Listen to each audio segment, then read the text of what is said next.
menghilangkan rasa pesimis. Cara menghilangkan rasa pesimis. Oke, jadi dulu. Dikenali dulu mengapa kita merasa pesimis. Ada yang bertanya gini, wajar nggak sih Pak orang itu merasa pesimis? Wajar. Sangat wajar. Karena dia ingin mencapai sesuatu yang lebih dari yang biasa dilakukannya. Gitu? Oke. Nah, mencapai sesuatu yang lebih besar daripada yang biasa dicapainya mengharuskan dia membangun kemampuan besar.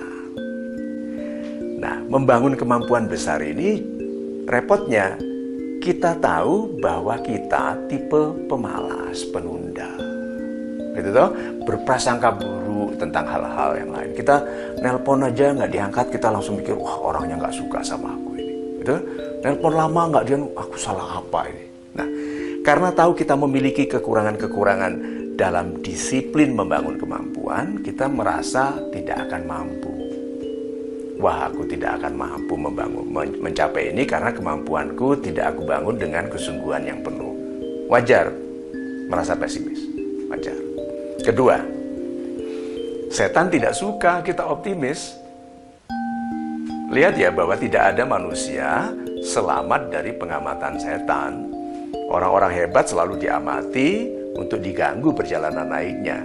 Jadi, anak-anak muda yang cita-citanya besar, yang impiannya grand begitu, yang harapan dari orang tuanya besar, dan yang sebetulnya kemampuannya besar, ditiupkan rasa was-was, rasa khawatir. Sehingga kalau melihat sesuatu yang besar, tugas yang indah, yang hasilnya akan sangat hebat, dia merasa pesimis. Nah, yang ketiga, komentar orang lain. Dia sendiri bisa, mungkin malam sudah bilang, aku bisa, aku harus ini. Gitu. Kalau aku gagal pun, kalau aku disayangi Tuhan akan dibantu. Tapi komentar orang itu banyak sekali di luar sana orang yang gak suka kita sukses. Jadi komentarnya, alah, paling-paling, percuma lah, gitu. Itu repot sekali kan? Komentar. Nah, kadang-kadang kita berfokus bukan yang kita mau capai, tapi berfokus membuktikan mereka salah. Akhirnya kita benci, marah, dendam. Itu bergunjing dengan orang lain tentang pembenci. Gak fokus lagi. Sebetulnya apa? Berhasil. Para pembenci berhasil mengganggu kita. Keempat, kalau punya kebiasaan melihat ramalan bintang.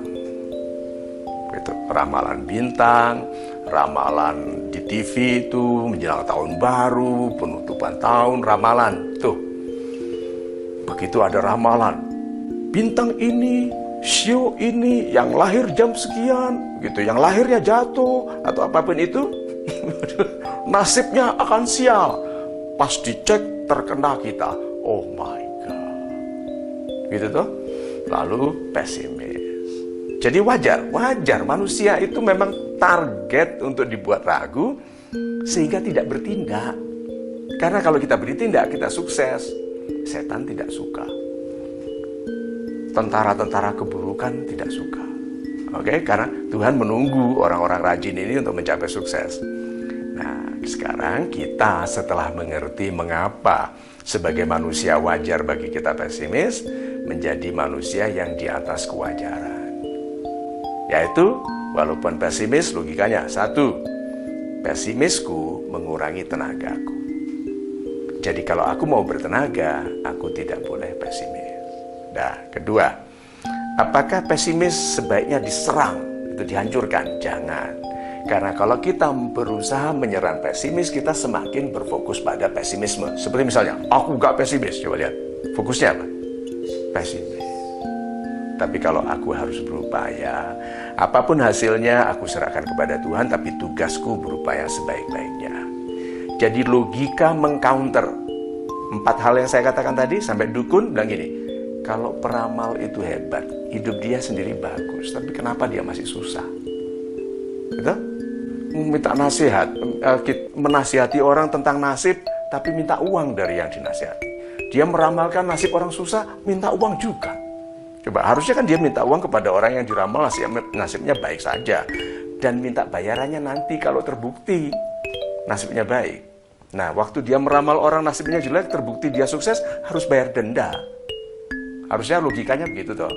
Nah, jadi harus ada logika dari anak muda yang pesimis ini yang menangkal.